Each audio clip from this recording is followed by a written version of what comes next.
नमस्कार. आज आपण 23व्या श्लोकाचा अर्थ जाणून घेणार आहोत. पूर्वीच्या श्लोकामध्ये भगवंतांनी संपूर्ण विश्व हे आपले स्वरूप असल्याचे सांगितले. नंतर यज्ञाद्वारे केली जाणारी देवपूजा ही प्रकारांतराने आपलीच पूजा असल्याचे सांगितले.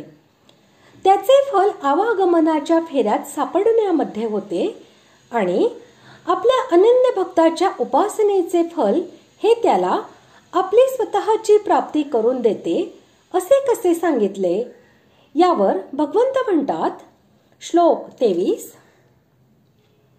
येऽप्यन्य देवता भक्ता यजन्ते श्रद्धयान्विता तेऽपि मामेव कान्तेय यजन्त्य विधिपूर्वकम्. श्लोकाचा अर्थ, हे अर्जुना, जे सकाम भक्त श्रद्धेने दुसऱ्या देवांची पूजा करतात तेही माझीच पूजा करतात, परंतु त्यांचे ते पूजन अज्ञानपूर्वक असते.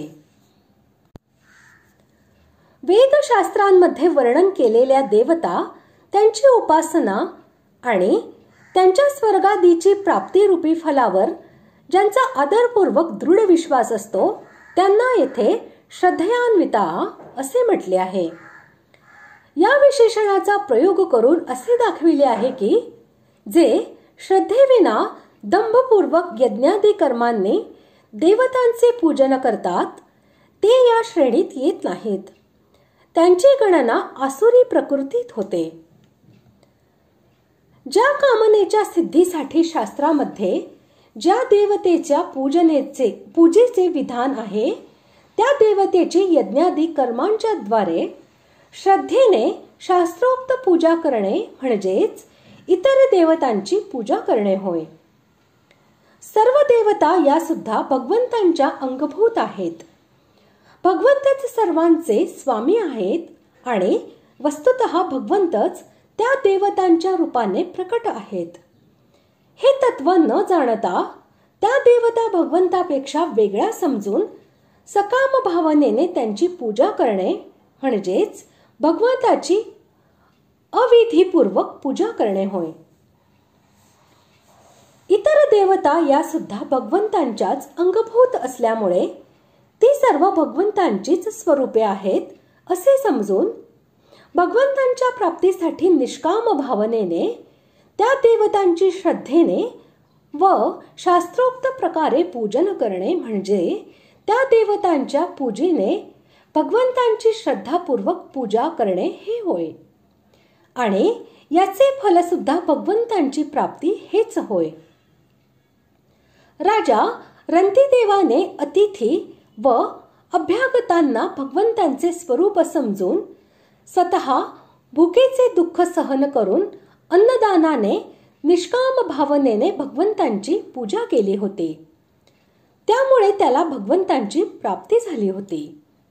अशा प्रकारे कोणीही मनुष्य देवता, गुरु, ब्राह्मण, माता पिता, अतिथी, अभ्यागत इत्यादी सर्व प्राण्यांना भगवंतांचे स्वरूप समजून भगवंतांच्या प्रसन्नतेसाठी व त्यांच्याच आज्ञेप्रमाणे त्या सर्वांची सेवा इत्यादी करतो, त्याची ती सेवा विधीपूर्वक भगवंतांचीच सेवा असते आणि त्याचे फल भगवंतांची प्राप्तीच असते.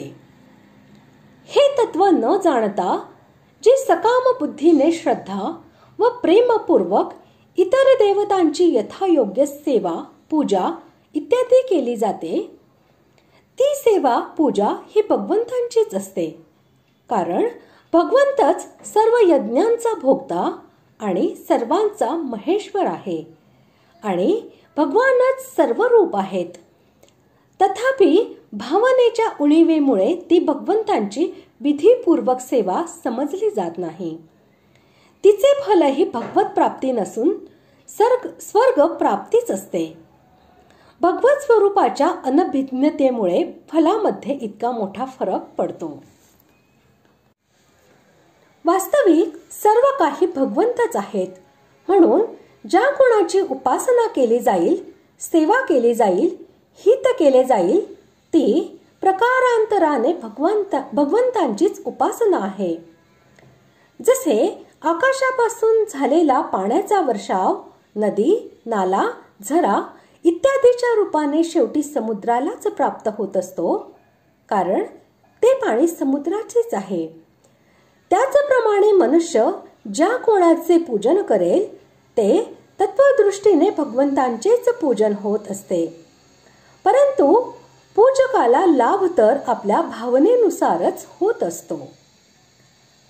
अशा प्रकारे आज आपण 23व्या श्लोकाचा अर्थ जाणून घेतला. पुढील भागात आपण 24व्या श्लोकाचा अर्थ जाणून घेणार आहोत. धन्यवाद.